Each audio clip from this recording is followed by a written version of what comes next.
everyone. Welcome to Molehill Mountain, episode 195. I am Andrew Eisen, the most important voice on the topic of video games you will find in this one-bedroom apartment. This is a true statement. So, happy Saturday, everyone. I hope you're having a lovely weekend. Before the show started, we've been chatting about Watchmen, the HBO series, which is streaming for free on HBO this weekend. So if you want to jam 9 hours of a TV show into your weekend, you've only got about 30 hours left, depending on exactly when they pull the plug on it. So my first thought was, oh man, HBO, couldn't you give us a week? That's a lot of show to get through in a weekend. And then I thought, that's probably the point. They don't expect most people to, not you could binge, I'm sure many of you are, but HBO's thinking, you know what, let's just make it free for the weekend because most people aren't going to get through all 9 hours. They'll get through maybe 4 or 5 episodes and be hooked because our show is super awesome, and then they will buy a subscription to our streaming service to watch the rest. Money! Ha ha ha! That's my guess. Me, on the other hand, nah, I'll wait until it's on a streaming service I actually pay for. Which is funny because I, mostly on accident, but I do pay for a DC universe, which is kind of weird to see what gets split between. Am I thinking of the wrong thing? Is it No, it's Warner Brothers. Wait a minute. The superhero Snyder director cut thing, is that HBO or is that somewhere else? Am I confusing my streaming services? I probably am, because there's a million of them now. I remember back when I was young, there were cable companies and pay stations, and people were like, you know what would be nice? If we could just have stuff a la carte. I only watch the Discovery Channel and HBO. I don't need 167 other channels, so I shouldn't have to pay for them. And then, or it would be nice if we just had one service and just had everything on it. And now today we had a streaming service, and then tomorrow we had 2 streaming services, and now we got 157 streaming services. So we essentially have, for the internet, exactly the same thing we had back when I was a kid. Cable and a bunch of pay stations. You got to pay for the cable. That's your basic internet. You get some free stuff like Tubi and whatever you can find on YouTube.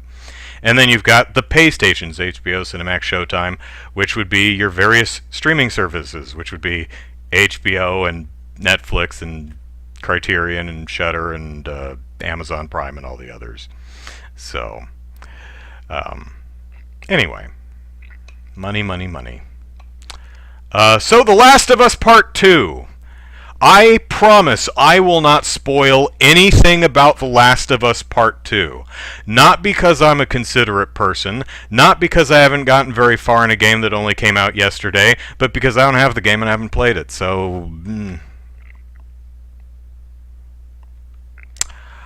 Do I plan on picking up The Last of Us 2 someday when my finances aren't as uncertain and the game is at less than $60? Yeah, if it's cheap enough. I'd pick up The Last of Us Part 2 for $20 or less. I played the first one. I thought it was fine.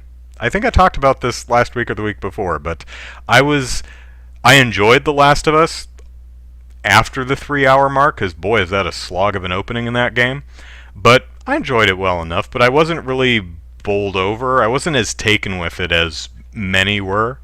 I more appreciated the genuinely impressive things that game had to offer more than I enjoyed them. So I'd be interested in checking out Last of Us Part 2, but I'm not $60 interested. I'm currently, because of everything, not buying video games right now, but if I were, I'd be waiting. I'm sure it's fine. I'm sure it's technically impressive, and I'm sure I would enjoy it. And I get the sense that my feelings towards the game from a character, theming, and story perspective would be fairly similar to my reaction to the first game, which was, I don't like this world or any of the people in it. The game's mechanically solid and kind of fun to play, but and it's technically impressive, and it's full of rich, fleshed out, well written, well performed characters. I just don't really like any of them, like as people. So that has the effect of keeping me at an emotional arm's length from the game. So I still enjoy it well enough, but I don't come out of it with a, ooh, so good. Came away going, there were giraffes in that game, and that was pretty sweet, because giraffes are cool. So,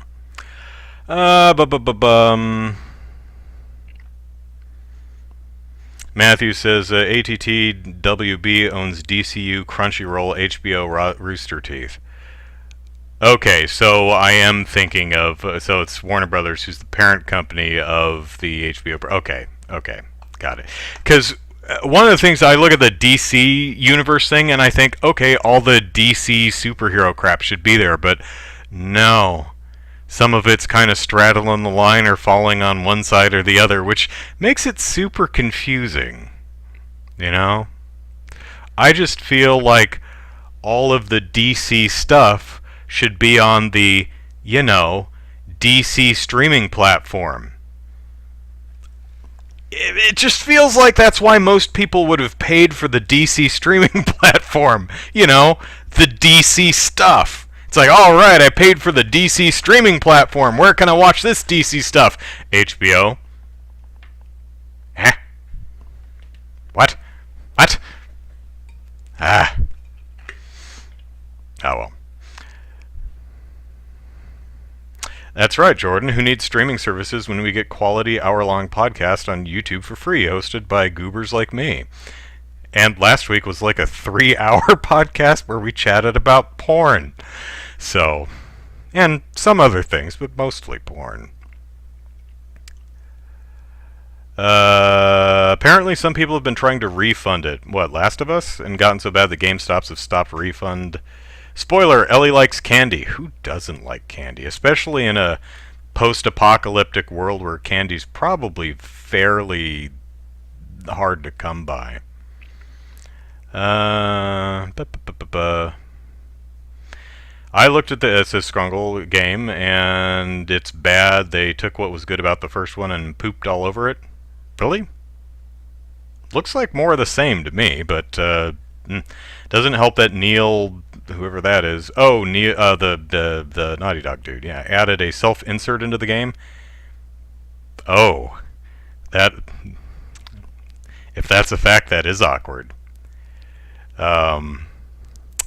Comparing him to David Cage, who one might use the word pretentious when describing his games. Scrungle says biggest difference is Cage games have memorable characters. The games are memorable. I'll give him that. Fahrenheit does have what's the other title for it?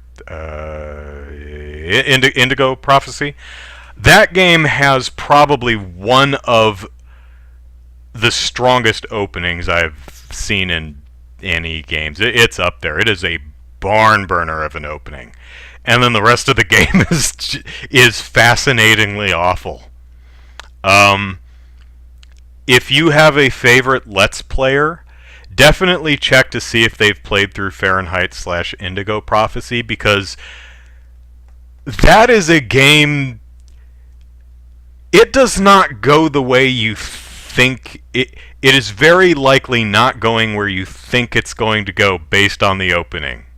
So if you've never played it or never seen a Let's Play, if you have a favorite Let's Player or want to drop the cash to play it yourself, I would recommend it. It is an experience you will remember. I won't say the game is good, because it's not. I'd go so far as to say the game is actually really bad, but it's a memorable experience. I remember it. Let's see. Jordan, I picked up the Ghostbuster remaster game on Switch. First time playing it, and the nostalgia hurts. So good. Oh, yeah. I played the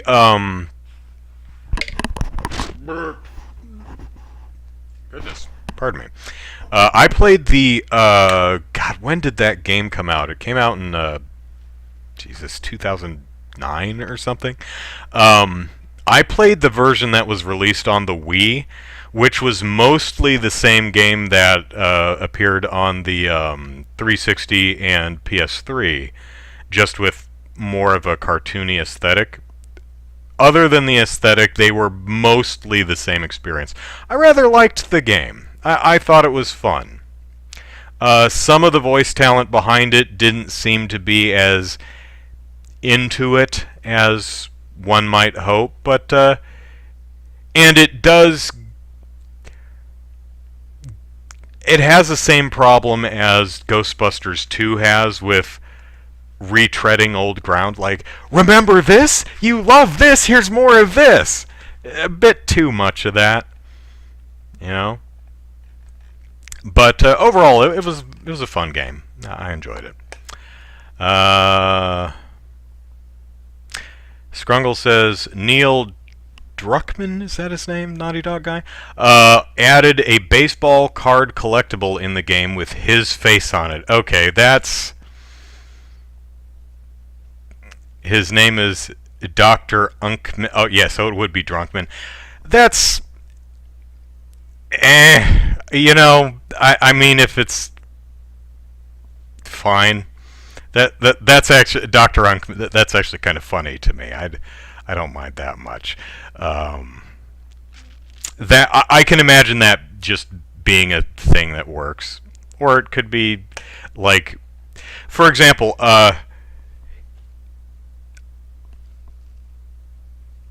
product placement.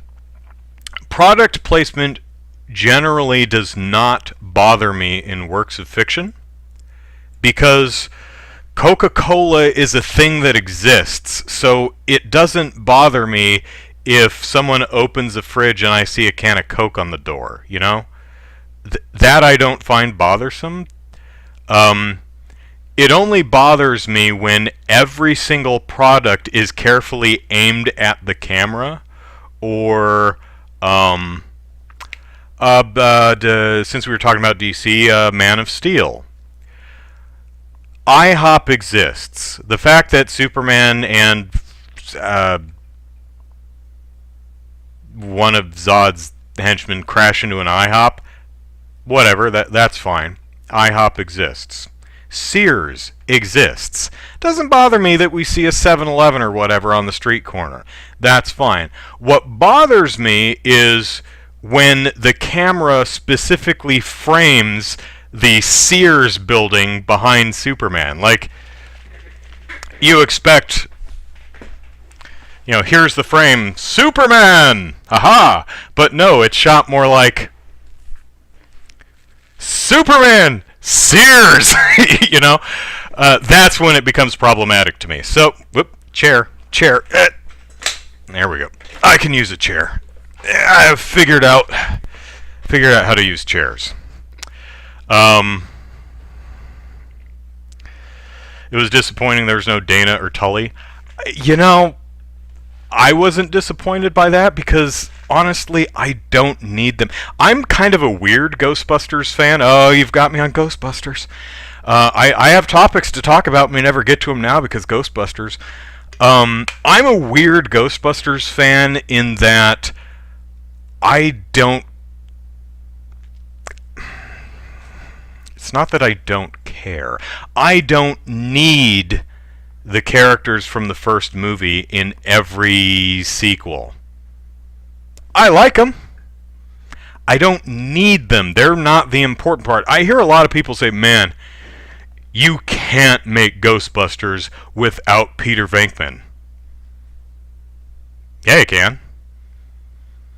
You can't make Ghostbusters without ghosts and the busting thereof. But as long as you have someone shooting lasers at ghosts, I'm pretty happy. You know? So I like Lewis and Dana.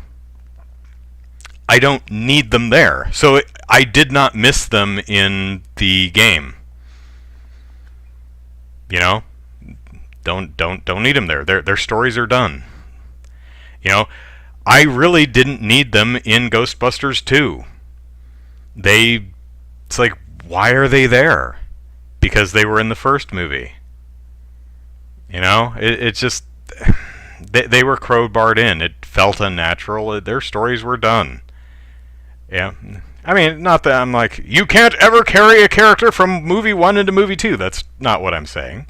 If it makes sense, if it's organic, great. But a lot of times sequels can feel, and it's not just Ghostbusters, it's Star Wars, it's all kinds of different IPs. They are so afraid to do anything new.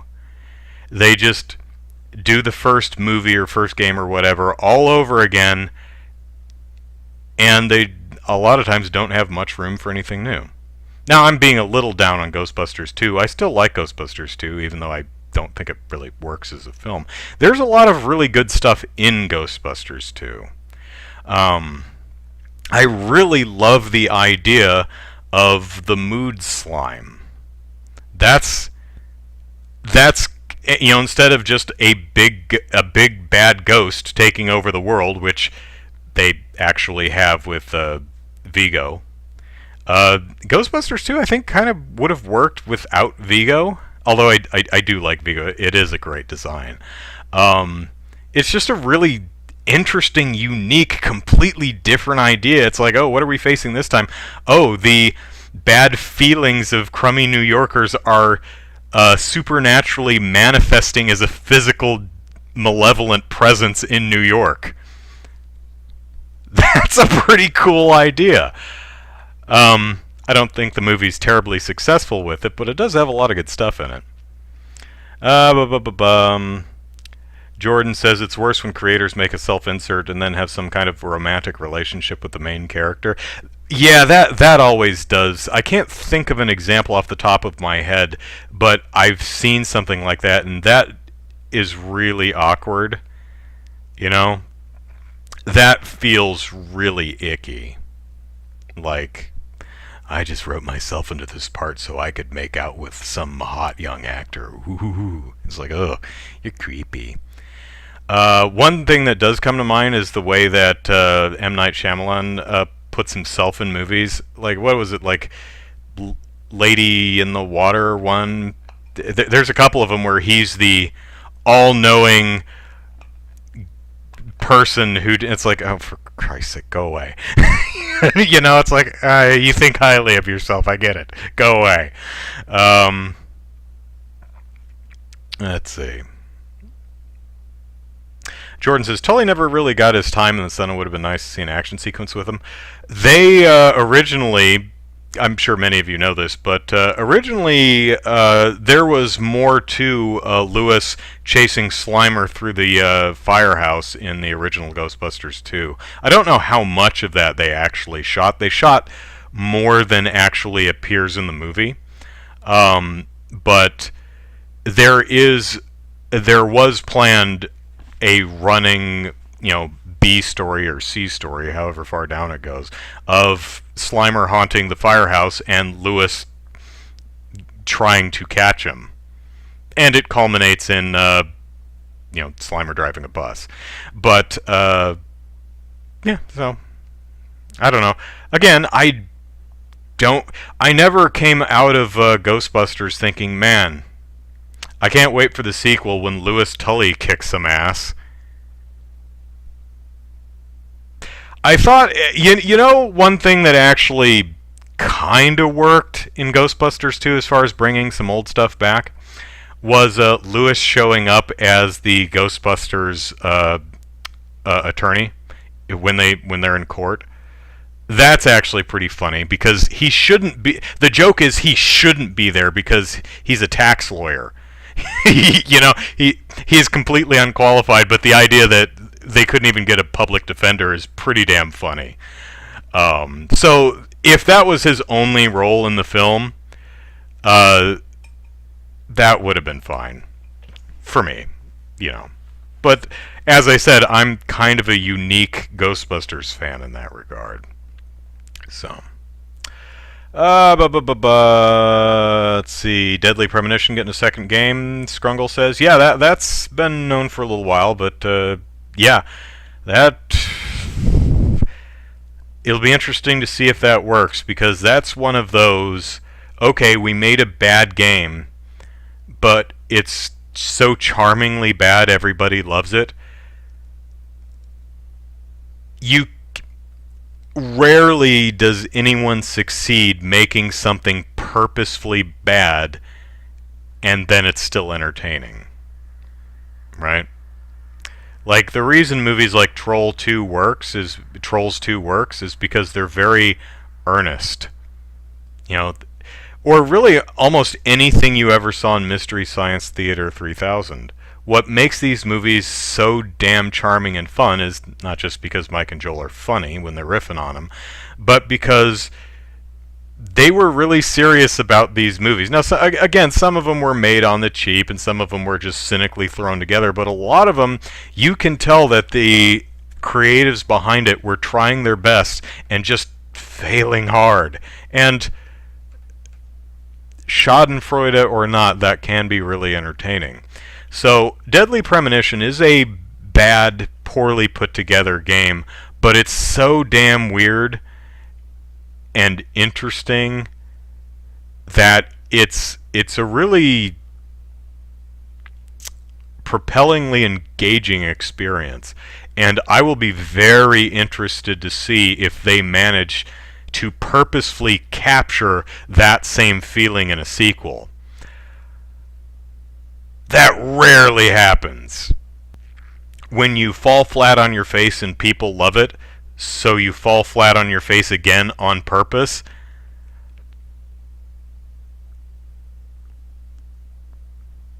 kind of loses its charm. You know? It's like if I'm walking down the street and I slip on a banana peel and fall on my butt, people laugh because it's funny. But if I did it again on purpose, even if it was a really good fall, people might be technically impressed, but probably wouldn't laugh. Probably. So that's a roundabout way of saying I'm very interested to see how Deadly Premonition 2 develops. I hope it's great. History's against it, but hey, we shall see. New Crash Bandicoot? Yep. Is it possible for me to care less about Crash Bandicoot? Would it be fair of me to say that I personally could not possibly care less than I currently do about Crash Bandicoot? I'm trying to evaluate if I care even a scintilla. I don't think I do. So it might be accurate to state that I could not care less about Crash Bandicoot because I don't care about it at all. But I hope all y'all enjoy it. I mean, even though I don't connect with the character or the franchise, doesn't mean I think it has no place or value for anyone else. New Silent Hill content for Dead by Daylight. Yeah, I saw that. Looks neat. What do I think of the Slimer standalone cartoon? It was roundly terrible.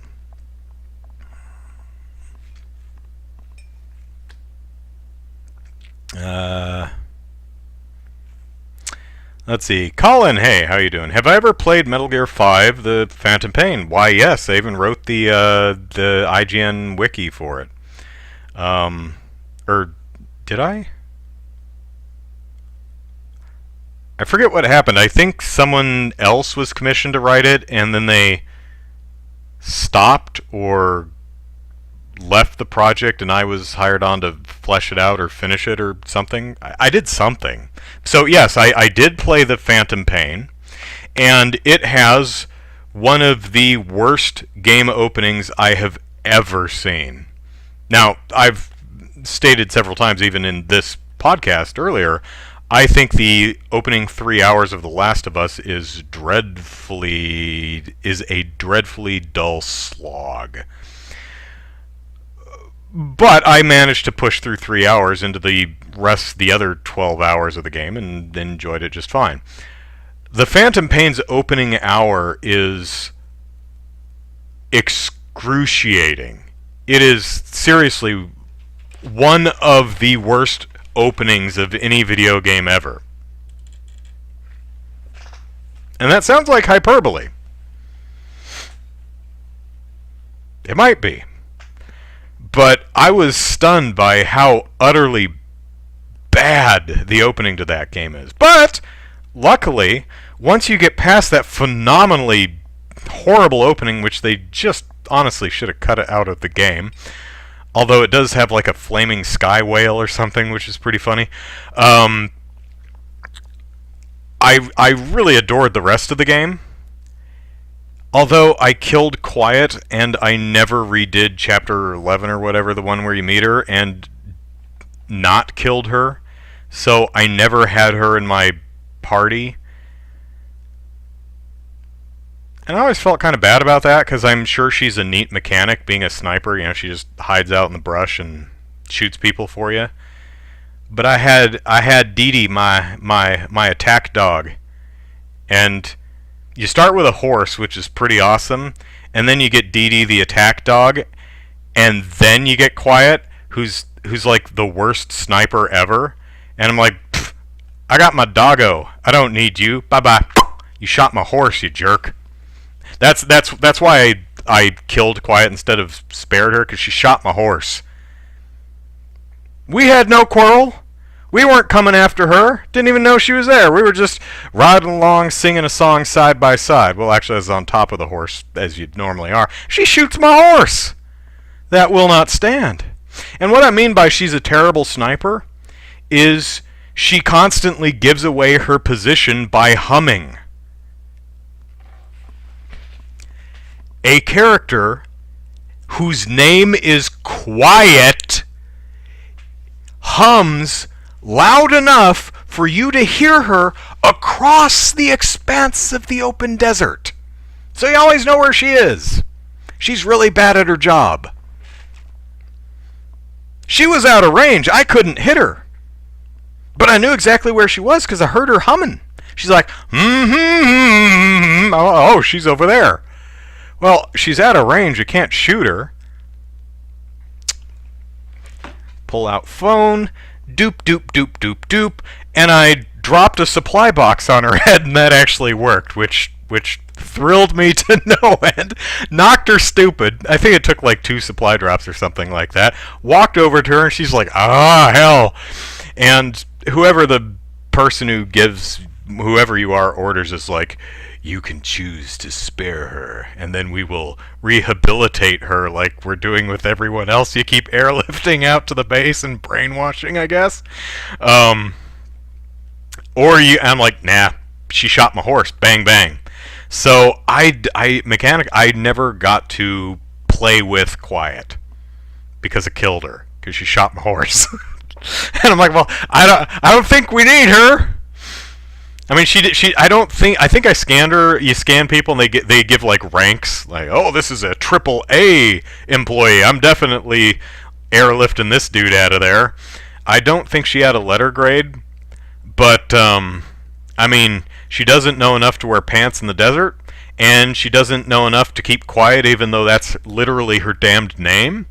So, and she shot my horse. So, bang. And plus, I have a dog. I don't need her. My doggo Dee Dee is the best. Could only be better. If I had a cat, that would be better, but I'll take what I can get. Nevertheless, I really liked Metal Gear Solid 5. One of my favorite memories was there's 2 maps in the game. The first area, the big desert area, is it Afghanistan? I forget.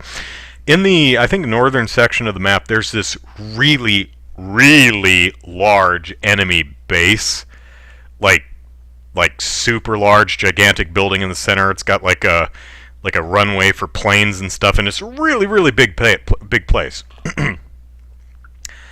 I snuck in there, and I tranquilized and airlifted every single employee in the entire base and stole every single thing that was not nailed down in the entire base. It took me a solid hour. It took me like a day and a half of in-game time. Like I went in at night, and it lasted throughout the next day and into the next night at least for me to clear out the entire base of every single... I left a ghost town. It was hilarious. That wasn't even an objective. I just snuck in there looking for supplies and ended up looting the entire place. I stole everybody, whether they were high-ranking or not. I took everything. That was pretty fun. So yeah, I quite liked the Phantom Pain, other than the first hour. And like many Metal Gear Solid games, here's how I react to cutscenes in the Phantom Pain. Here's me playing the game. Okay, honestly, here's me playing the game. That no one's watching, so I look angry. But inside, I'm really having fun. This is what my face should be doing, but no one's here to watch, so I don't have to wear the mask, you know? Yay, I'm having fun! And then the cutscene starts, and I go, ugh!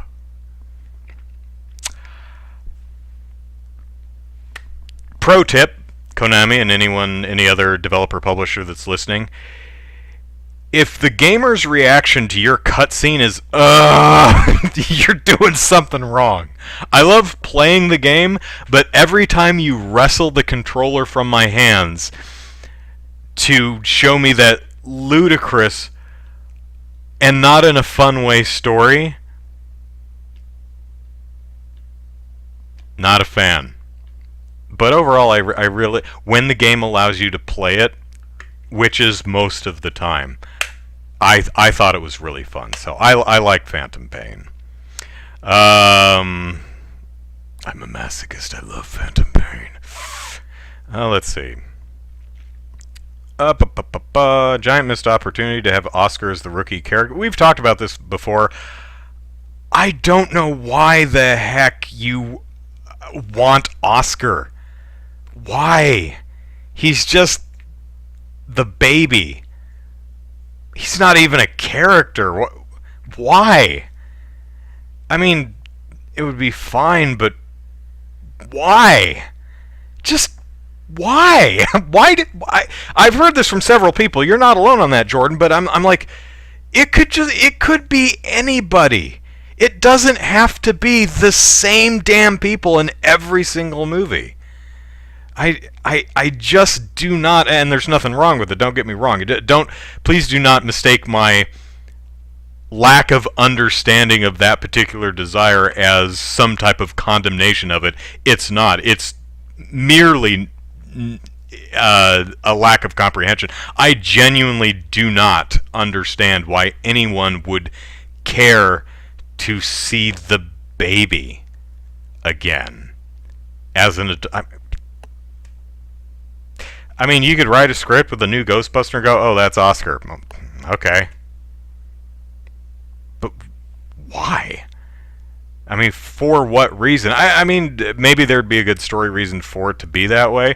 You'd probably have Dana and Peter. It's like, you know what? The Ghostbusters, the original dudes, one of them's dead. The rest of them are super old now.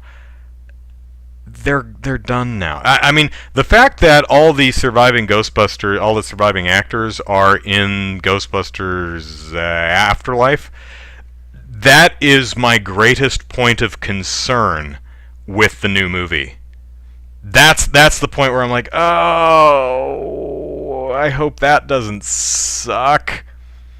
It's not going to necessarily suck, but I think that it has a high probability of just being, let it go. And Ghostbusters is my favorite movie. But for me personally, I'm like, oh my god, I don't need these same exact characters in every iteration of every subsequent story told in this universe.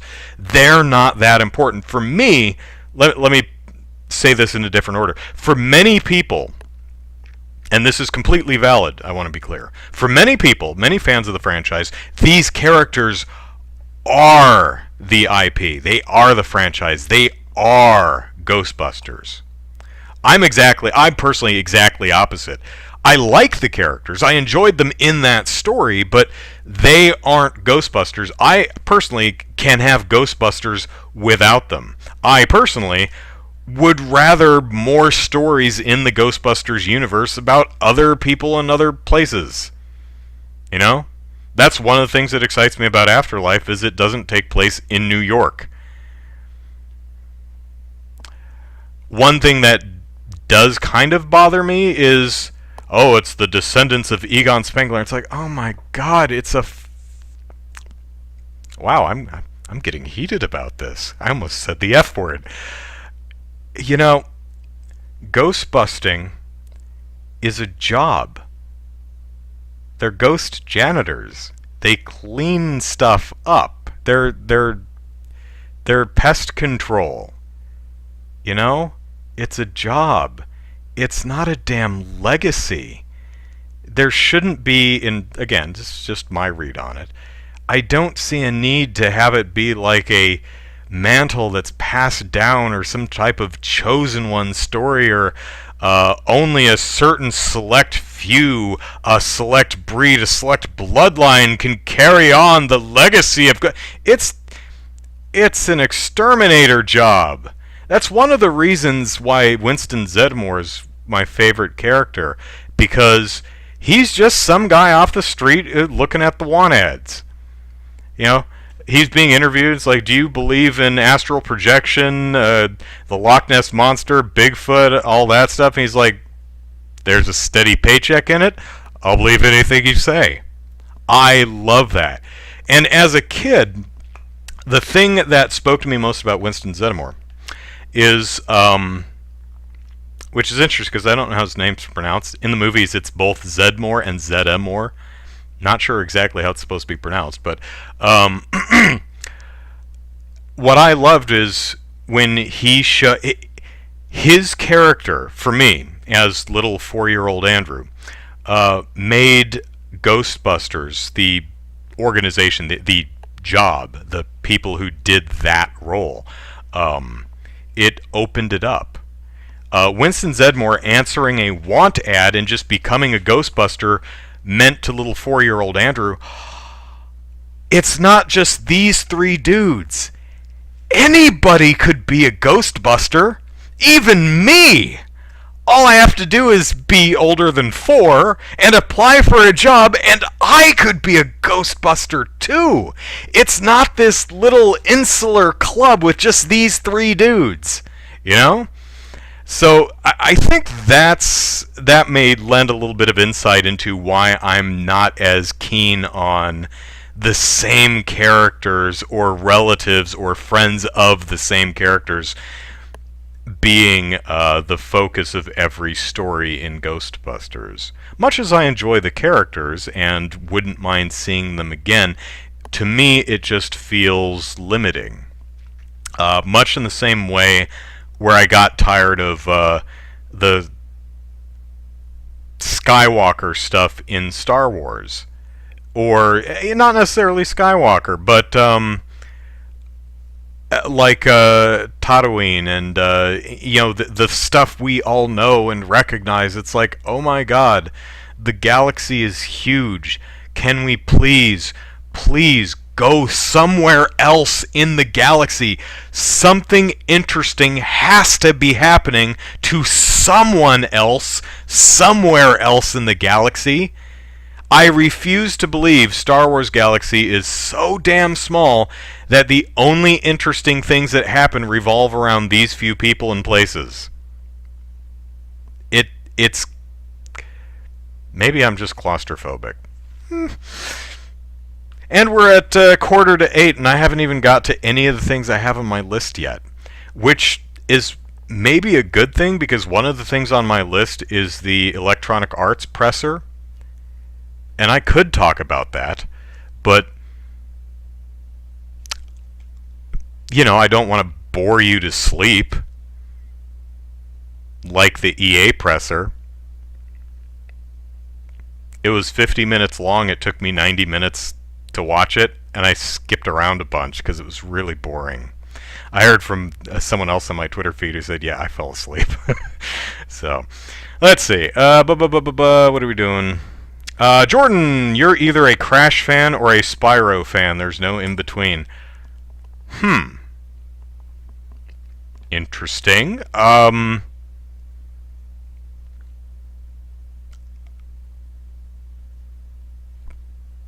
I don't care about Spyro either, but I mean, if you put a gun to my head and said play one of these games, I'd play Spyro.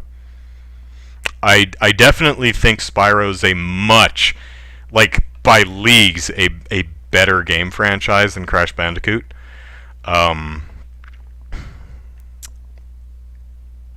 But I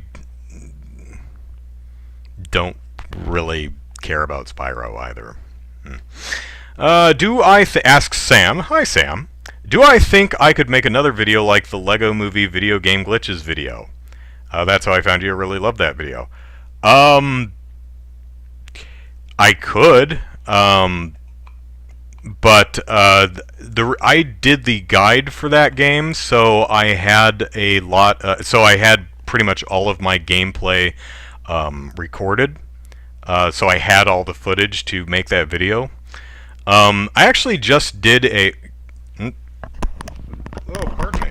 Very gaseous. I actually just did a video a couple weeks ago. Let me find it real quick. It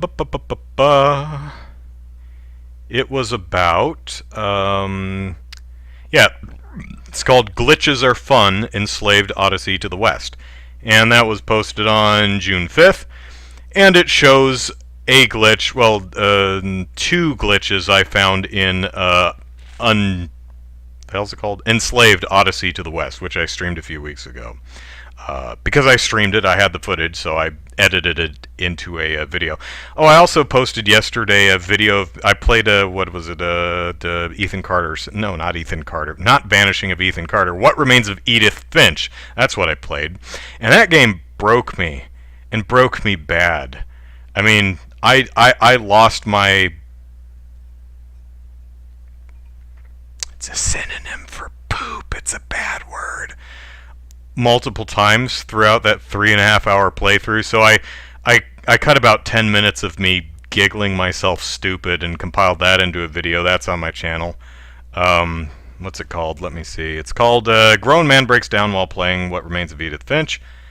Laughter's contagious, so you'll probably laugh. It's hard not to laugh at a dork like me. Laughing so hard tears are streaming out of my eyeballs and I can't speak straight and can barely breathe.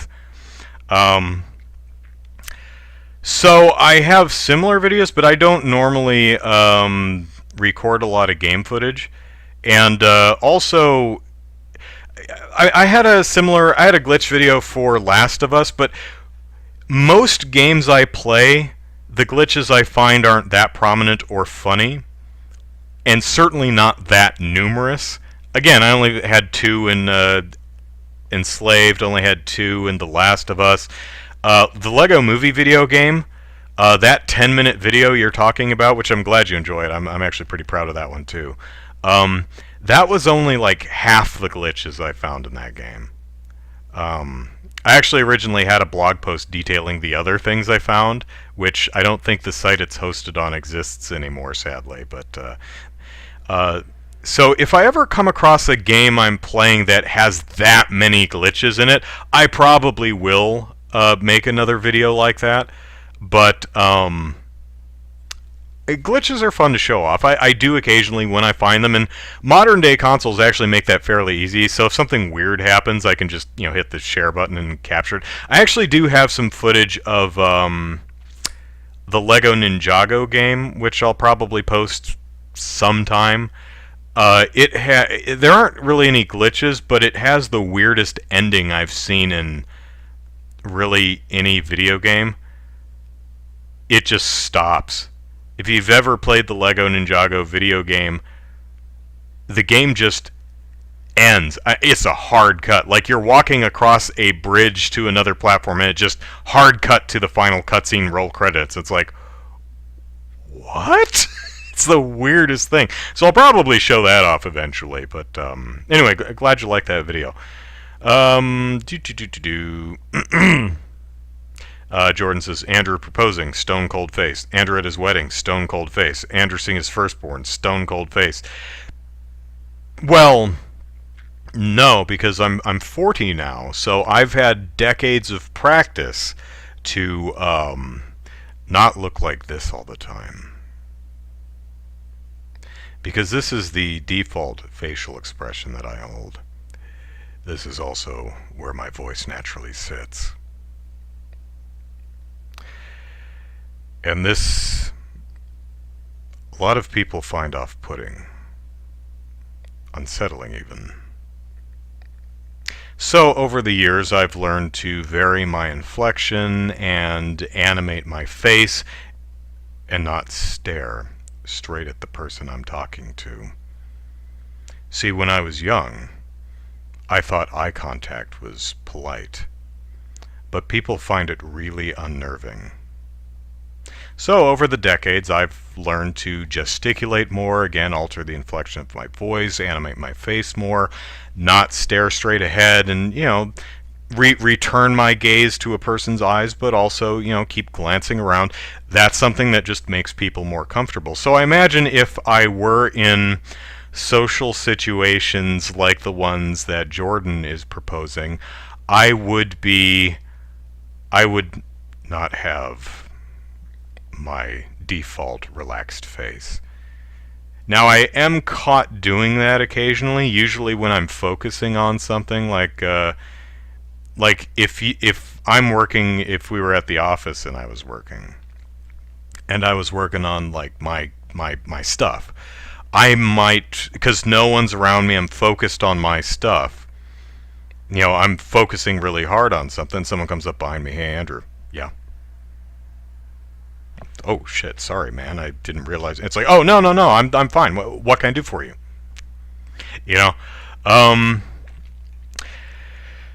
Being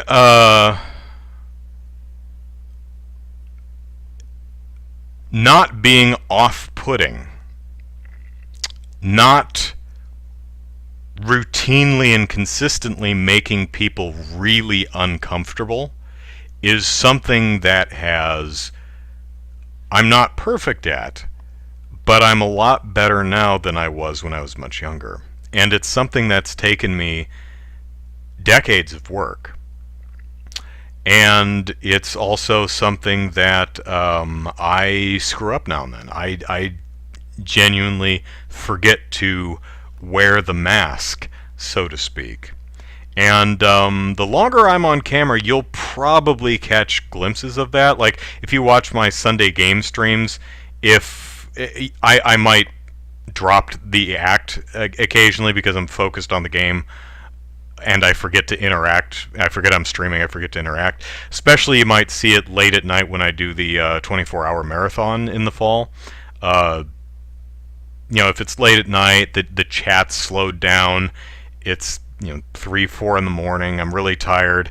I'm just playing the game. You'll probably see resting Andrew face, or whatever you want to call it. So,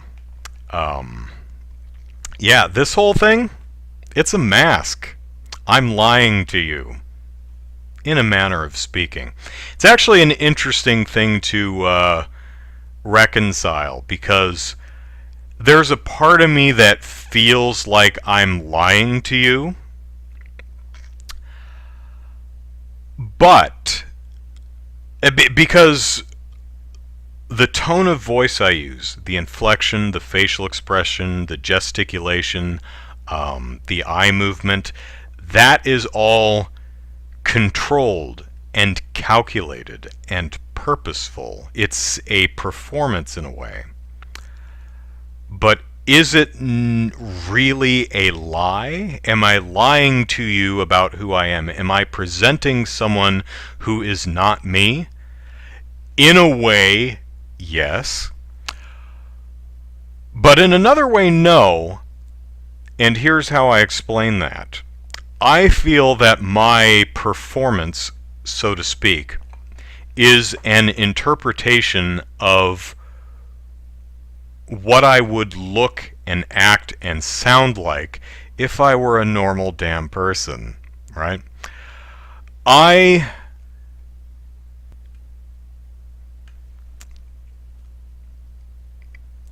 have extraordinary difficulty genuinely enjoying things on an emotional level. Like, a lot of times I will watch a movie and I will intellectually recognize that this is a movie that I should really enjoy.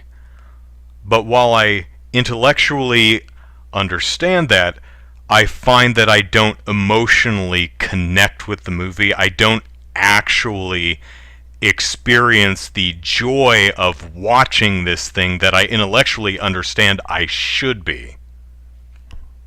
If that makes any sense. That's just the way my brain works, or doesn't, depending on how you look at it.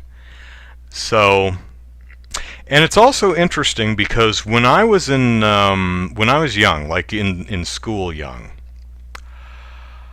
it really bothered me when I would come across peers who I felt were doing what I'm doing now, performing, not being honest, you know? There were people I went to high school with that I didn't like because they felt fake to me. They felt like they weren't being themselves. They were putting on a performance. They were lying. And with hindsight, being older and slightly more mature, I have a notion that we're probably doing something more along the lines of what I do now. You know, not really lying, just putting your best face forward. I mean, it's really, from a certain point of view, it's no different from tucking in your shirt or combing your hair or shaving. I mean, this is not how my hair naturally sits.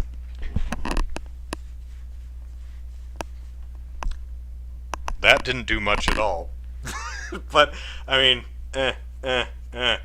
when I get up in the morning, my hair's just kind of all over the place. But I brushed it. I put on clothing, and I buttoned up my shirt, and it's tucked into my pants. I'm wearing pants. Pants. I'm wearing pants. It's possible I could do this show in my underwear and you would never know as long as I stayed seated, but I care about you all so much, I put on pants for you.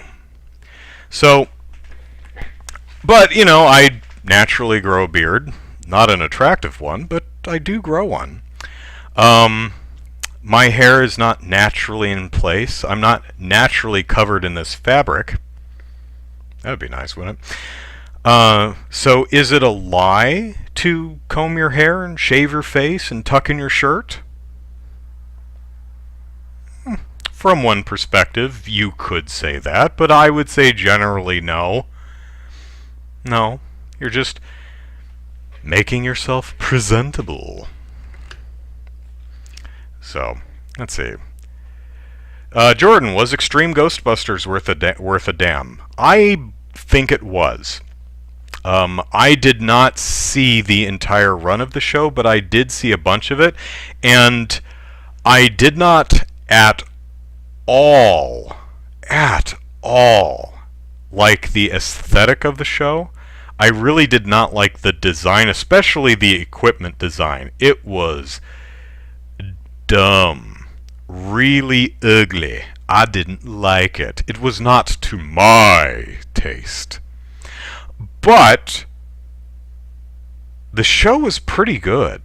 At least the episodes I saw. I really liked the characters. And it actually did... this goes back to doing new stuff in the universe of Ghostbusters. Slimer's in there. But really the only connections to the original show, for the most part, was Egon and Slimer. Egon is, I think he's teaching a college course, and he recruits the next generation of Ghostbusters from the kids in his class. There's just a bunch of different kids.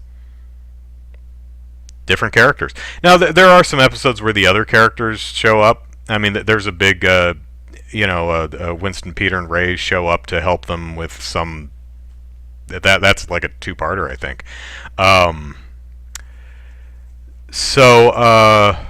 Yeah, I liked it. I did not like the design at all, but overall, I thought the characters and storytelling, for the most part, in Extreme Ghostbusters, what I saw of it, was quite strong. So, yeah, I liked Real Ghostbusters. Sam says, please do a sequel for the rest of the glitches that you found from the Lego video game. I would love it. I don't know if I have that footage anymore. Also, again, that was like 6-7 years ago. So, I wouldn't hold your breath. I'm probably not going to do that, but I definitely appreciate your enthusiasm and enjoyment of my work. Thank you. Jordan says, so you've learned to emulate human emotion. That's called sociopathic tendencies. Long story short, you crazy. Jordan goes on to say, well, let me address that.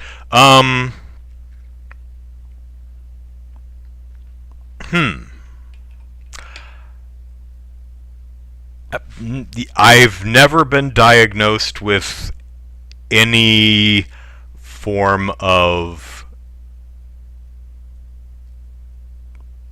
I've never been diagnosed with anything more than, like, a cold, so... Yeah, had an ingrown toenail once. That hurt. Because they had to, like, stick a needle in my toe so they could numb it and then cut my nail out of my toe. It's painful. I probably cried. And they probably gave me like a lollipop or something. I don't know if that stopped the tears. But I don't know, just making stuff up. Jordan goes on to say, joking aside, it sounds like Asperger's, a social disorder. I'm not officially diagnosed, but that's what closely defines my condition. It's overanalyzing things and not showing general empathy. I don't know what's wrong with me, or what specifically makes me different from others. Again, I've never been diagnosed. I've never bothered to have myself checked out, because whatever my particular issue is, by my own reckoning at least, which is probably not the standard I should be going by, I'm high functioning, whatever the heck my issue is. So, and I don't think I suffer from a lack of empathy, because I do empathize with others. I care about the well-being of others, even if there's no benefit to me, and even if I don't care about it, that was the word, care. If I don't know the other person specifically, you know.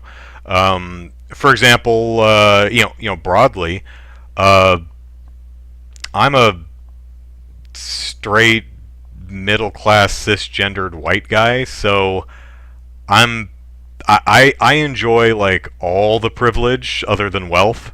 I got all the privilege. So when I vote, I don't vote for me because I'm fine. You know? I vote for things that would help people who don't enjoy the privileges that I do. That's how I approach things. You know, when I'm at the ballot box, I don't look at it as, well, what am I getting out of it? Because again, other than wealth, I'm fine, you know? So that's how I work. And I don't if I was genuinely incapable of empathy, I don't think I would vote in that particular way. I don't think I would do, various charity things that I do. Probably would not get so furious at things in the world that are that affect others in really terrible ways, but honestly have no effect on me. So empathy, a lack of empathy, is likely not my issue, whatever my issue may be. It's probably some form of depression. If I had to guess, I would imagine it's that. Because I'm a very angry person, like violently angry. Like when I get angry, I want to break things. So, I try not to, Like if I feel the need to hit, I'll go punch my mattress or, slam the pillow so I don't break things. Putting my fist through my wall is possible and sadly would make me feel better, but that costs money and my landlord wouldn't appreciate it. So I try not to do that. And I have put various body parts through walls before, not lately, but when I was younger and had less self-control. So, anyway, the point I was getting at is my emotions run, for the most part, furious enough to want to damage things, and fine. Not even much of a gradient there.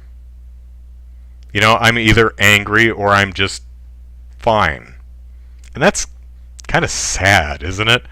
And that's a generalization, of course. But for the most part, I am either seam-splittingly furious or I'm just fine. I don't... As I was mentioning earlier, I rarely ever actually genuinely feel joy. Which sucks. Because joy is very joyful, And the fact that I generally, of course, it's not exclusively this, generally don't feel joy pisses me off! And then I get upset with myself for getting angry at myself for getting angry. It's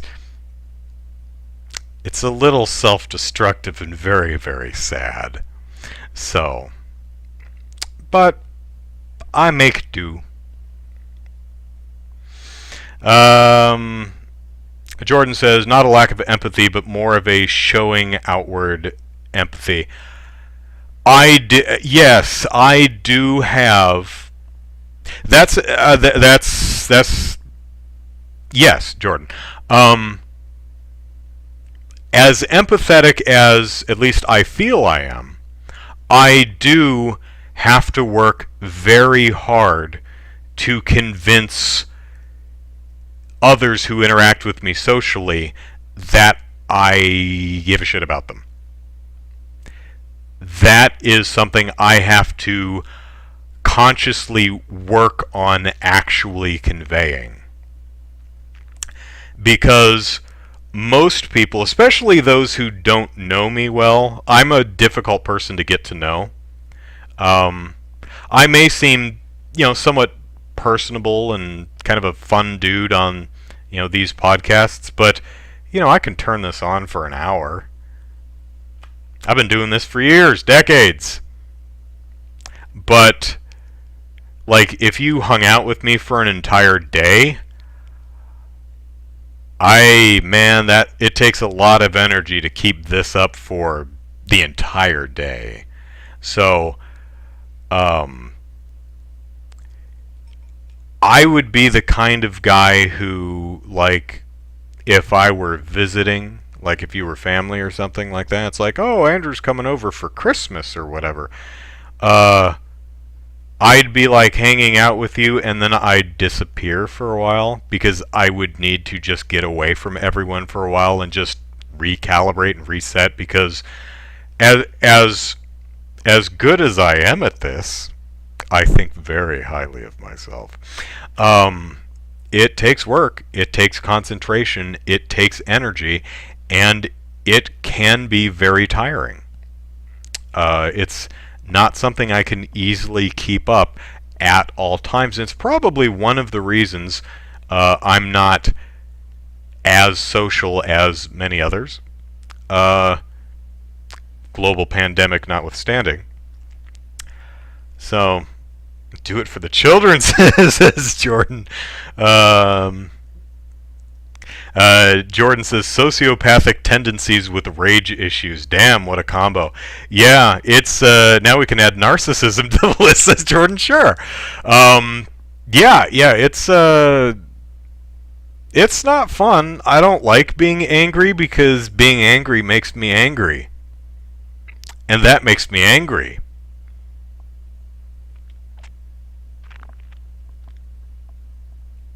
And that's dumb, which makes me angry. So, and there's just so much around that's anger inducing. It's like, oh, maybe it's like, oh, Jesus, Andrew, don't play Dark Souls. That's probably not a franchise for you if you don't like getting angry at things. And honestly, I have no idea how I would react to Dark Souls. I've never played anything in the Souls franchise. I've not played Bloodborne either. But I have, I've beaten some hard games in my time. Oh yeah. I beat Snake Rattle and Roll. Are you impressed? You should be. That game's hard. Bruce Banner keyed your car. Bruce Banner, someone keyed your car. What you gonna do? Otraitsu, hello. Says the only mental disorder I've been diagnosed with is ADD, but I grew out of it about the time I got out of high school. That's cool. Yeah, I ADD was something. One of my cousins was. I don't think he was. I don't know if he was diagnosed with it, but it's something his mom, my aunt, definitely said he had. And I don't know if he did or not, but her thought was like he never, he's just focused on other things. He can't pay attention to me. I think, and I was, teenager at the time. I was thinking, I think he's probably just a kid and not listening to his mom like a kid does. I don't know if that specifically is indicative of ADD. I mean, but I was playing, I think, Pokemon Stadium with him once, and he had no problem talking to me and playing the game and tuning out his mom. And my very limited understanding of ADD is you'd probably have a bit of difficulty doing that. He was also convinced he was stupid because everyone told him he was stupid, so he didn't try. Which, I mean, if everyone you know and trust, if you grow up with everyone you know and trust convincing you you're an idiot and you can't do it, you're probably not going to try. Those can be very self-fulfilling, and in the instances I've observed. Anyway, we were playing Pokemon Stadium. I didn't want to because the only Pokemon game worth playing is Snap. So nice to see that coming back. But we were playing Stadium, and he got rocked by an attack. And he said, oh, that thing did 38 points of damage. I looked at him, I looked at the screen, and I was like, wow. He held his original hit point value in his head, saw what it dropped to, and then did a quick subtraction in his head to come up with a value. I mean, it's not like it was a really difficult math problem or anything, but I'm like, he's not stupid, you know? He's just a kid, not paying attention to you because you're a boring adult. And this is Pokemon. It's much more interesting. So, haven't seen him in a long time. I think he's married. You know the weird thing about being me?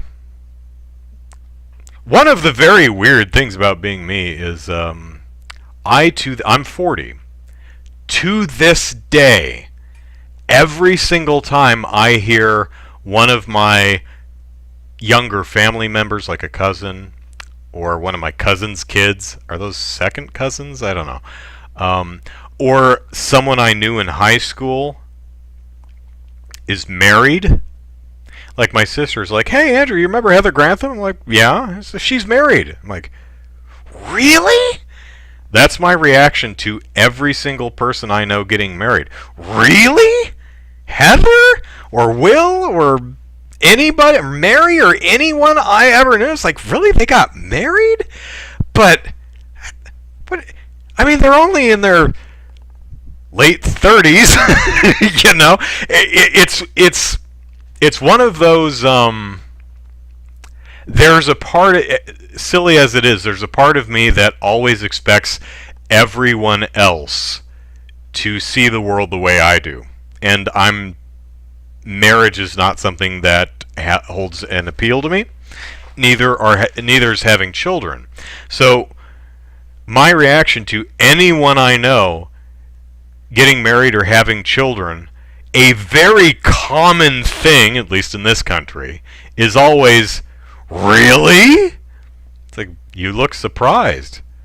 You shouldn't be. Because most people at one time or another get married or have kids. A lot of times both. Just because you have no interest in that doesn't mean that no one else does. Any of y'all do that? You like hear from a friend from high school, oh, a friend from high school, oh yeah, they're married, they got 2 kids. I was like, really? I think part of it is just, oh my god, I'm old.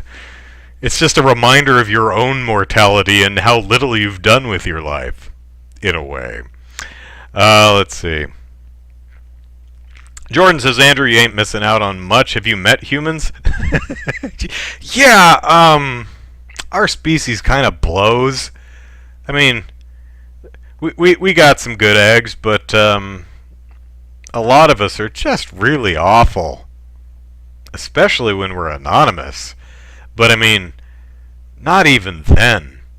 I know some people who are happy to wear their awfulness right out on their sleeves. Like, I kind of get the idea of, I'm an awful person, but it's to my advantage that other people don't know that, so I'll hide behind an anonymous screen name, for example, and be awful behind that. Not so much these days. No, people are like, I have carte blanche to be awful and put my name to it. Woot. That's a foreign desire to me. You know? Like, I see people, because I'm on the internet, you see. I see people so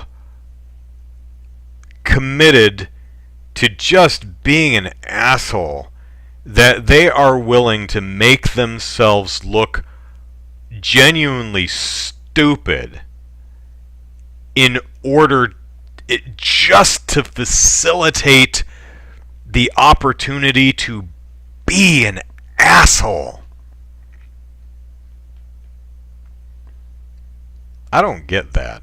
It's like, well, okay, but now everyone looks at you and thinks that not only are you an asshole, now everyone thinks you're a stupid asshole. Congratulations?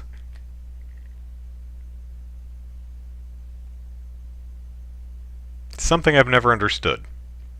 Like, I want to be a good person. I want people to think well of me. You know? I would prefer that y'all think Andrew's a pretty cool cat. He's certainly got some emotional issues, but seems to be a rather stable individual. I don't think I'd want to be in his presence, but watching him online is fun. He seems to be well-mannered, seems to be a decent human being who cares about the world and the people who live in it, and he makes an occasional funny video that I enjoy watching. That's what I hope y'all think of me, because that's the kind of person that I feel I am. So I genuinely don't understand anyone who'd be like, you know what would be nice? If everyone who didn't know me looked at what I said and what I did and concluded that I was not just a horrible asshole, but genuinely stupid to boot. I don't get the appeal. And what I mean by stupid asshole is, for example, back in the game politics days, had someone being kind of an abusive jerk online. Heavens, never heard of such a thing. Accusing me and game politics in general of lying about something to do with Target, the store Target. And I don't remember what it was, because it was something that we clearly weren't doing. And it's like, here's 5 articles we've written about Target that says literally exactly the opposite of what you're claiming. So you're lying about what we said just in order to be an asshole. Is it really that important that you hate us and abuse us online? That you have to make stuff up in order to justify that behavior? That's odd. The person I'm thinking of specifically, they said, they said, oh, you're lying about this, or you said this. And it's like, nope. Here's several articles where we said exactly the opposite. Can you point to where we said the thing you're accusing us of saying the thing? And he didn't. I said, that tells me that you're lying. And then I offered to PayPal him $50 if he could link a single article that actually says what he's claiming we were saying. Never heard from him. Offered him $100. Never heard from him.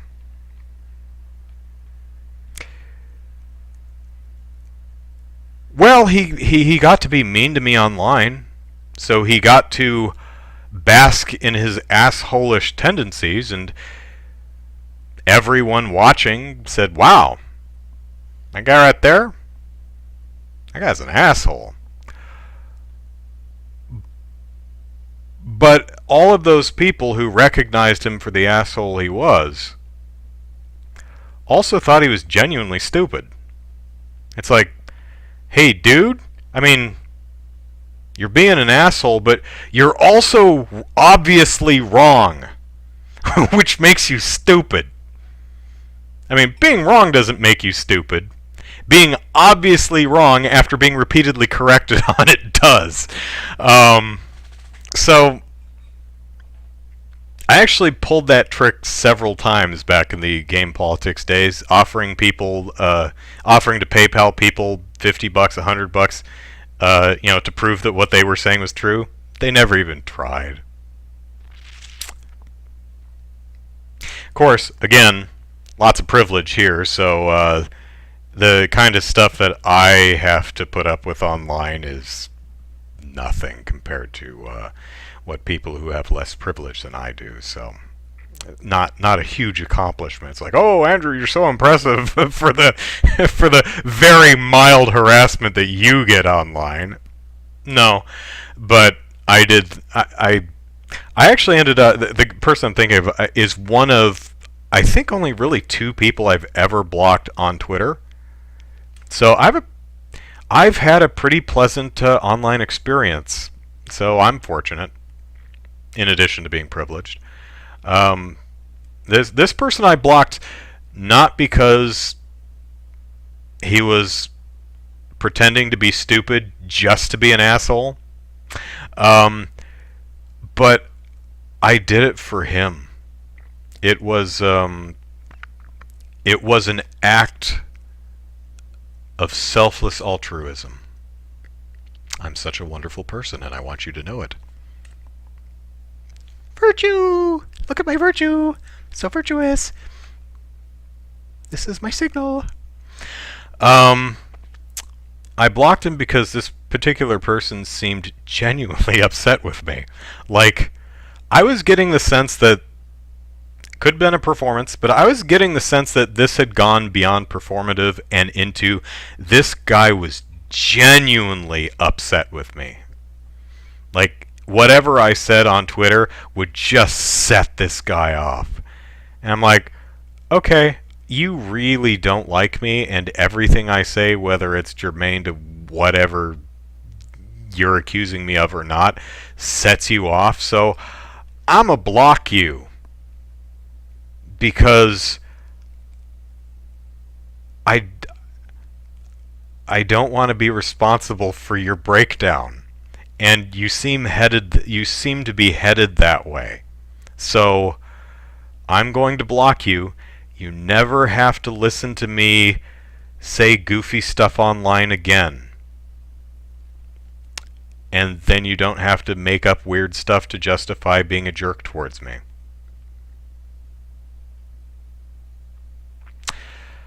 I hope this person is happy now. I hope I was the only thorn in the side of his life. And now that that thorn's been plucked, this person is like just, out in the mountain ranges spinning around like Julie Andrews going, "The hills are alive with the sound of music." I hope he's well. It's probably the safe bet that I wasn't the only thing on the internet that was annoying him, but, well, one can hope. Let's see. Otritsu says the game's deceptively difficult. That was 15 minutes ago, so I don't remember what game you're talking about. I'm in a committed relationship with Ghostbusters? I suppose so. Do I think the general human knows the definition of ethics or morals?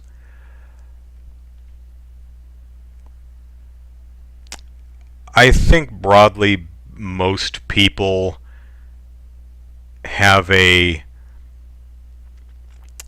at least colloquial understanding of what those words represent, even if they couldn't outright define it without using the same words. Ethics, it's the thing that's ethical when you do something ethically. I would imagine most people have at least a broad and simple understanding of what those concepts represent. Yeah, at least I hope so. Or at least, now, whether any of the what percentage of those people actively practice those ethics or morals is another story. I think, sadly, some people's ethics and moral compass revolve more around what they can get out of it. Like, if it advantages or pleases me, then it's a moral good, right? I think a plurality of people are just kind of self-centered and lack any semblance of empathy for others.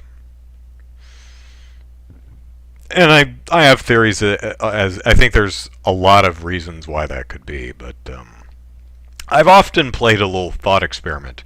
Like if I had a genie, pop up and say, "Hey, Andy, you get one wish.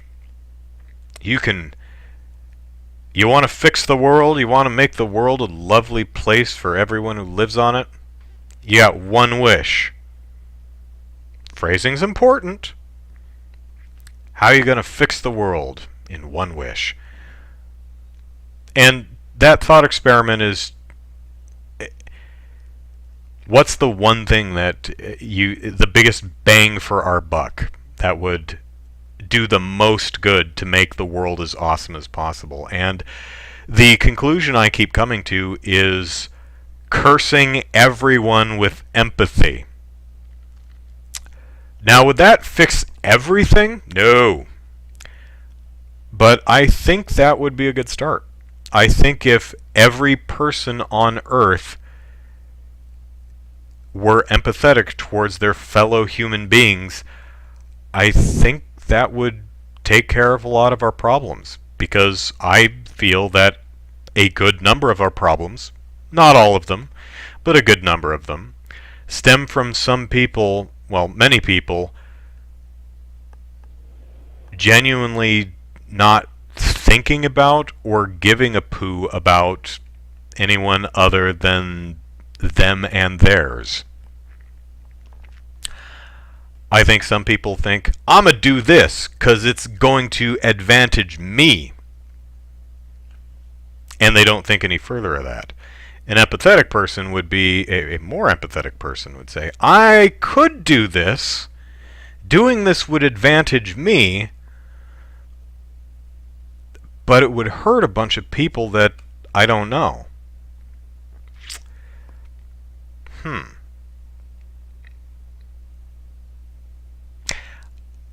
I think I shall refrain. So, yeah. If I had one wish to take a stab at improving the world, cursing everyone with a streak of empathy would be my stab at it. What is yours?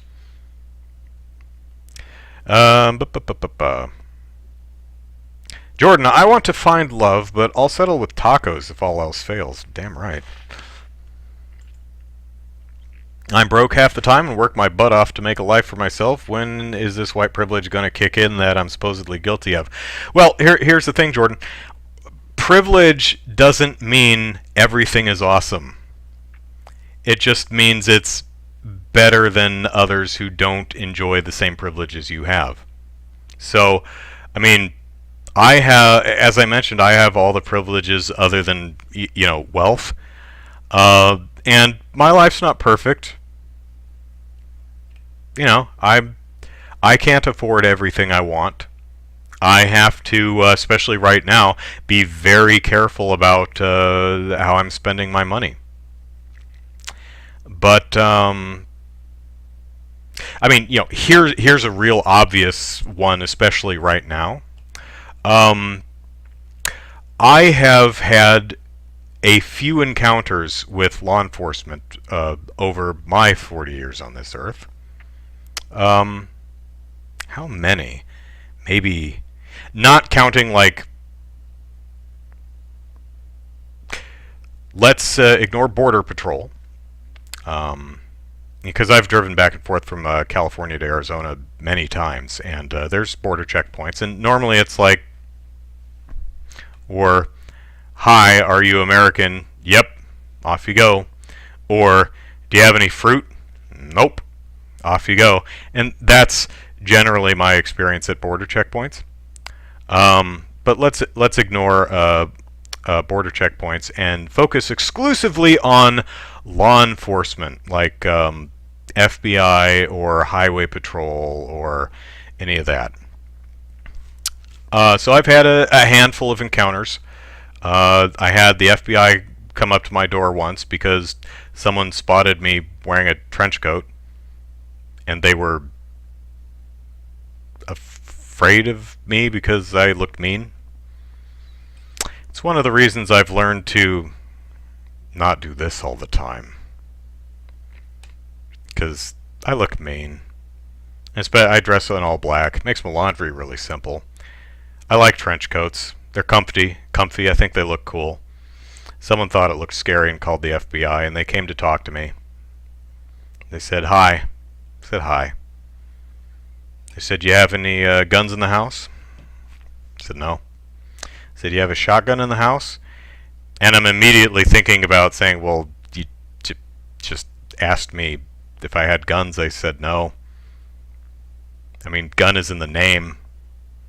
But then again, I imagine you have some dopey people you've talked to who's like, "You have any guns in the house?" "Nope." "What's that over there?" "That's a shotgun." "Just asked you if you had guns in the house." "Well, that's a shotgun. That's not a gun." "You have any weapons in the house at all?" "Yeah, 2. 1, 2. Haha, no, I didn't say that. But they're like, okay. "What were you doing in your trench coat?" I was like, just walking across the street to Fry's to buy a thumb drive or something. I don't know. I've been pulled over a couple times. One was speeding, which was bullshit. One was a tail light, which I hadn't had a chance to fix yet. One was a stupid thing where I did not realize that car registrations expire in a certain month, because they only give you the year sticker. So, I put my 2020 sticker on it, and I figure I'm good throughout 2020. No, you're only good until the month in 2020 where it expires. Didn't realize that, so I got pulled over. So I've had a few encounters with law enforcement. Oh, I ran out of gas once, and cop pulled over because I was sitting on the side of the freeway. So I've had a few encounters with law enforcement, like many people.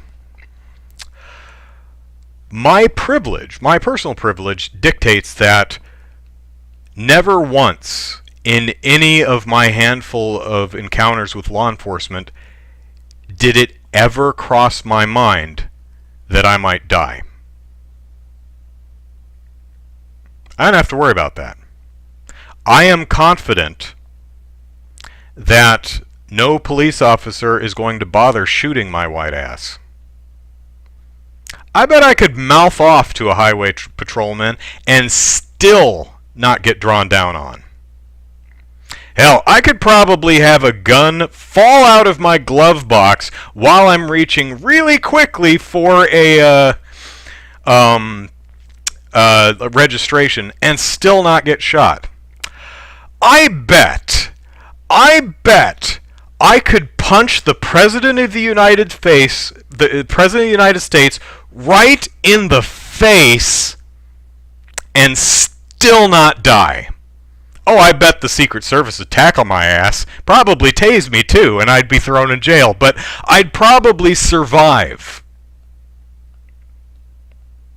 That's a privilege a lot of people I share this country and world with don't enjoy. I have that privilege. That doesn't mean my life is awesome. That doesn't mean my life is easy. That doesn't mean my life has no problems or challenges. It does. It just means that I don't have to put up with some of the challenges, problems, and fears that others who lack the privilege do. That's all that privilege means. It doesn't mean you are set, that you have no worries, that everything is peaches and rainbows. Peaches and rainbows? What? It just means that it's an uneven playing field. And some people do not have the advantages that I do. And it's not fair. It's not fair that I can act like a complete horse's ass in front of law enforcement and be absolutely confident that at worst I'm going to be arrested. At worst. Probably not. That's a hell of a privilege. I can't imagine how goddamn stressful it must be for anyone who gets pulled over and thinking because of the color of their skin, I might be dead within 2 minutes. If I don't act absolutely perfectly, I might die. I might have the family in the car with me. I might have my 2-year-old in the back seat, my wife next to me. They may have to watch me die within the next couple of minutes. Because maybe I don't say exactly the right thing, or move in exactly the right way. Or maybe I do say and do all the right things, but the particular officer I'm interacting with is having a bad day.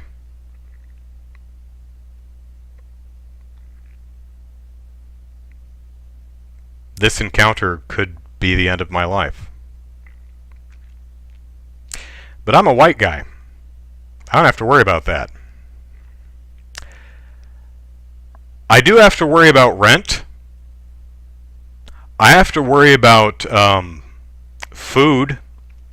I have to worry about my job. I live in Southern California. It's really damn expensive here.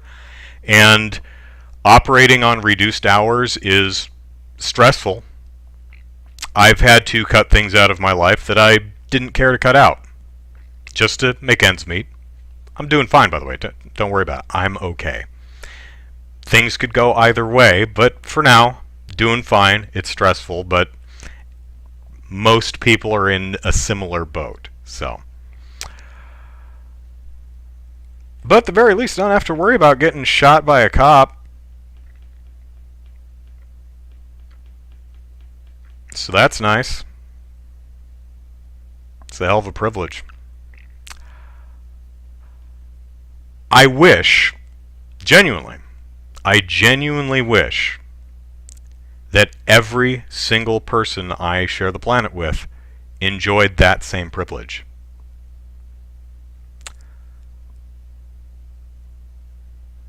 I wish that not a single person ever had to worry about dying for speeding, or for not speeding, or for a broken tail light, or for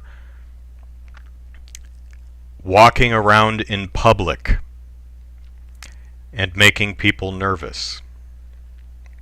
You see, we've had a few people who were you've heard the whole Karen thing, right? Which is generally described as white racist women who are uncomfortable with black people existing anywhere near them. So they call the cops on them, knowing that that could get them killed. It's the same thing with swatting, and why that's so damn dangerous. That's not like throwing water balloons at someone's house or TPing or something. That could easily and has gotten people killed.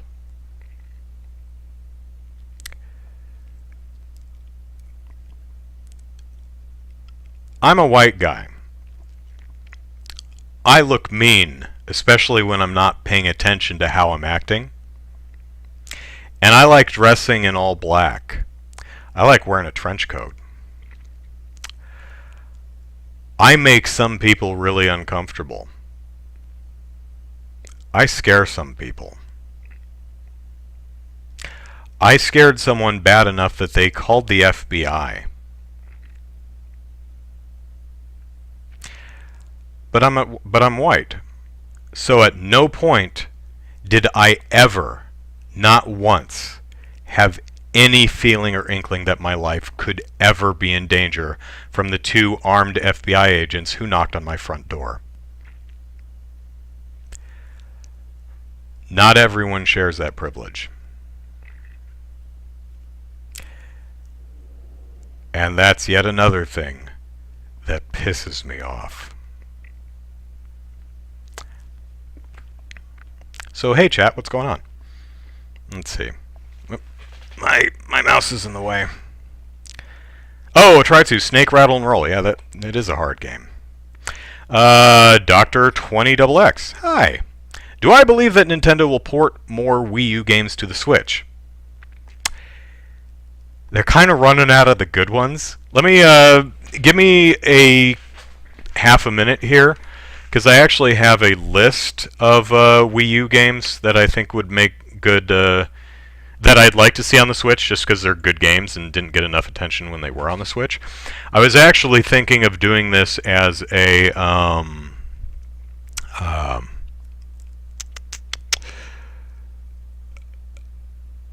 there we go. I was thinking of doing this as a video, 10 Wii U games that would make a great Switch re-release, because most people didn't get to play it when it was on the Wii U, because it's not a very popular system. So I made a list of all those games, and most of them are actually on the Switch, or at least scheduled to be out on the Switch. So I'm like, okay, I just don't have anything left. So let me look at the list here. Zombie U, I don't think that it came out on the Switch. I don't think that's scheduled for Switch. It did come out on PS3 and 360, I think. I think it was the old ones. Maybe it was the new ones too. Came out as just Zombie. Zombie U is my favorite Wii U game, by the way. Not the best Wii U game, but it's my favorite just because of the way it used the Wii U touchpad screen. Brilliant!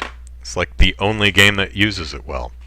Wonderful 101. Oh, I should take that off the list, because that's actually it's already been that's on the Switch now. Bayonetta 2. That's on the Switch, right? Oh no, actually I need to change that. Hang on.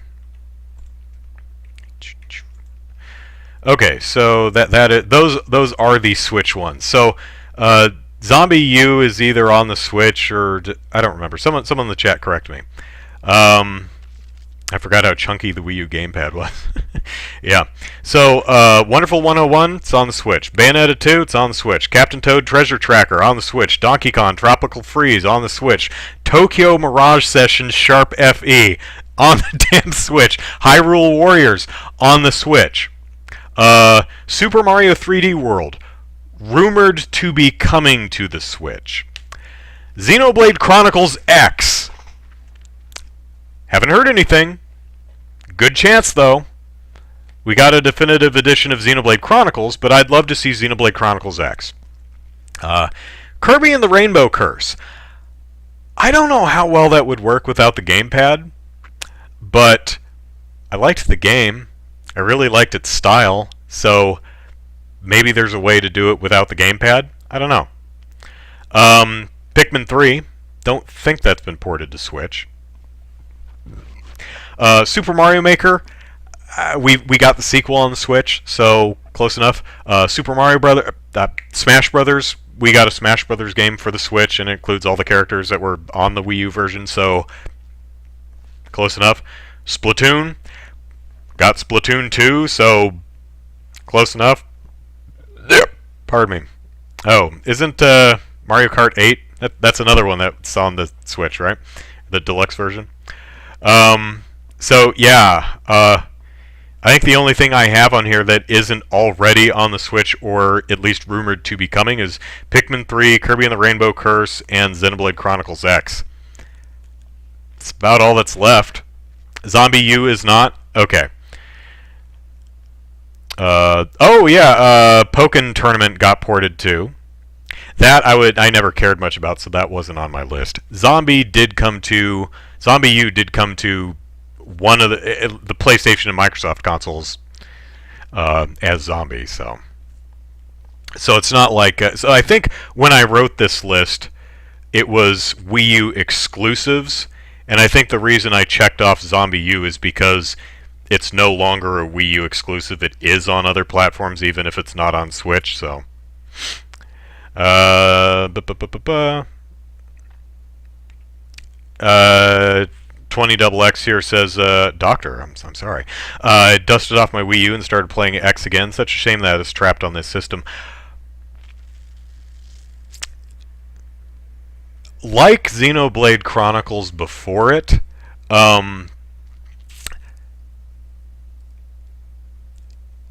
it's a bit more ambitious than the console it's on. I will definitely say that. Both games could use a bit more breathing room. We'll put it that way. Kingdom Hearts compilations, okay.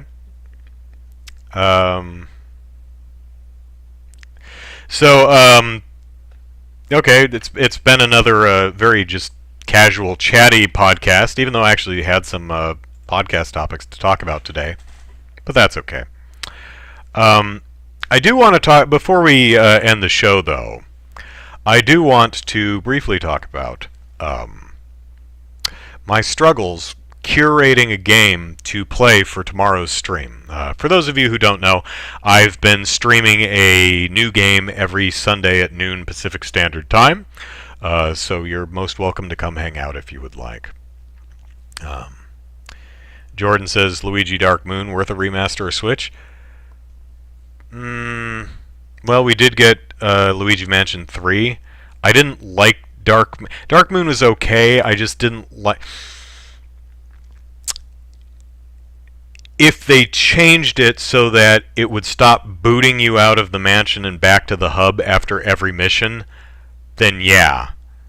I mean, it's very handheld oriented because you go on a mission, you play it for 10, 20 minutes, and then you're booted back to the thing because, you know, it's a handheld game, right?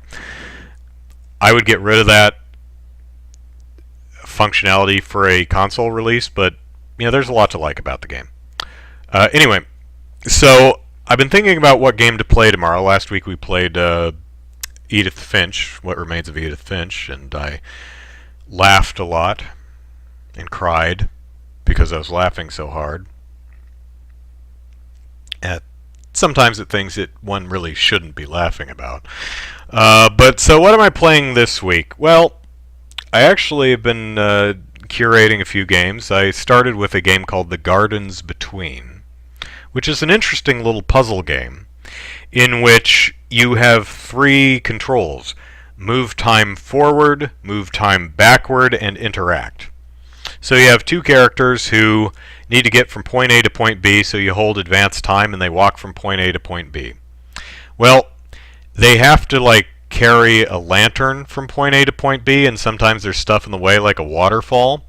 So you have to reverse time until they get to a point where they can like hand their lantern off to some bouncing character, and that can take the lantern around the waterfall for them. You have forward time, they get past the waterfall, and they pick it up again on the other side. I didn't play much of it, but that seems to be the kind of puzzling that the game will present. It's got a really attractive aesthetic. It's very nice and cartoony. Looks like it might be telling a deep emotional story about friends and loss. I don't know, I only played it for about 12 minutes, but I was thinking it might be a little slim for streaming.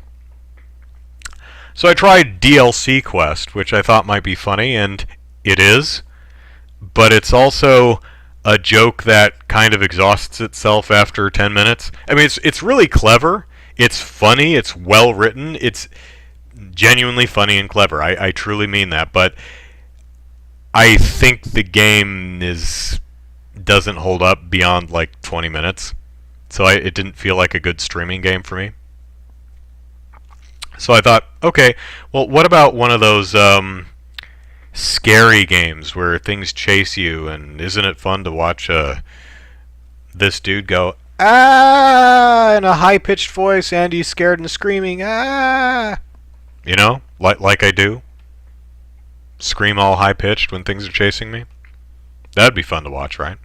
So I thought about Amnesia: The Dark Descent, and so I turned it on, and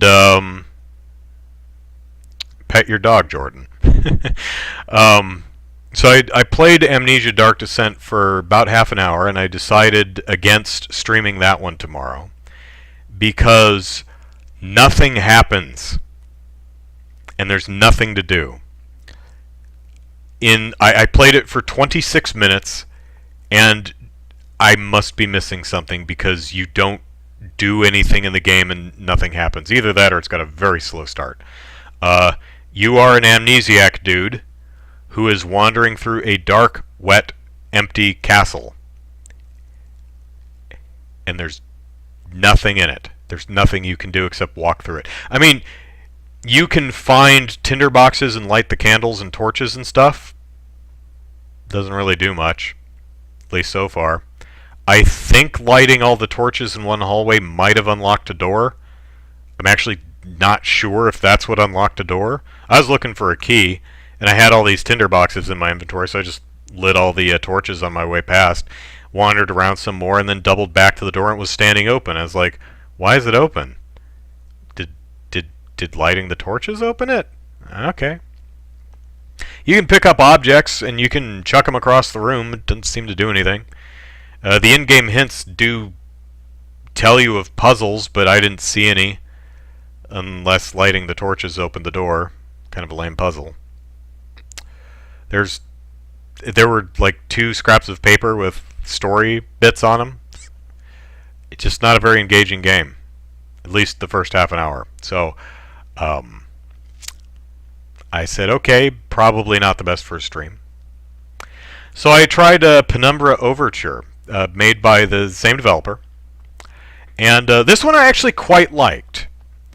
But I got about 10 minutes into the game, and I got completely stuck, and I could not figure out how to get past like the opening area.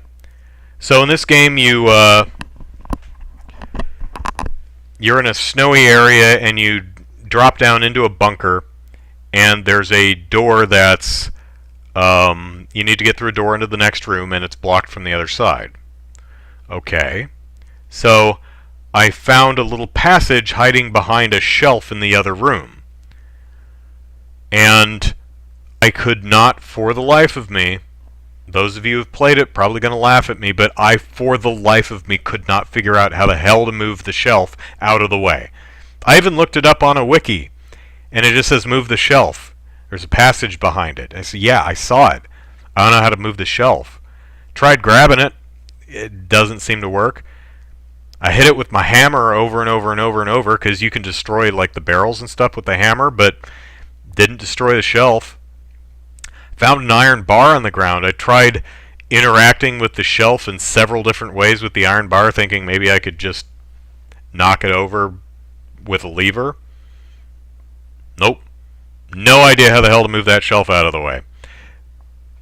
Maybe there's a switch in the room that moves the... I have no idea. I would think if there was like a switch in the room, like the walkthrough would have said that. But I looked at a couple walkthroughs, and they all just kind of generally said, move the shelf out of the way. How? I don't know. Jordan says Alien Isolation. I don't happen to have that one though, but that is one that I would like to try sometime. So I tried Soma. Again, same developer. And this one seems like it's going to be fine. So I played it for about 15 minutes and got to a point where some guy wanted me to drink crazy juice and strap myself into an electric chair. And I said, oh, that sounds safe. So tomorrow, noon Pacific Standard Time, we're going to play Soma. And hopefully I won't get impossibly stuck like I did in Penumbra. So, hi, Anime Momo. But, yeah, I was not planning on doing podcasting for 2 hours, but I hope y'all enjoy the show and listening to me ramble about nonsense for a time. And tomorrow, noon Pacific Standard Time, you can come watch me ramble about nonsense as I play through a bit of Soma, from the developers that brought you Amnesia, which I didn't like because there's nothing to do, and Penumbra, which I didn't like because I couldn't figure out how to get out of the first room. So, Not looking good for Soma, but we'll see tomorrow. So, hope you're all safe and healthy and doing well, and hope to see you tomorrow. Take care, everyone. Good night.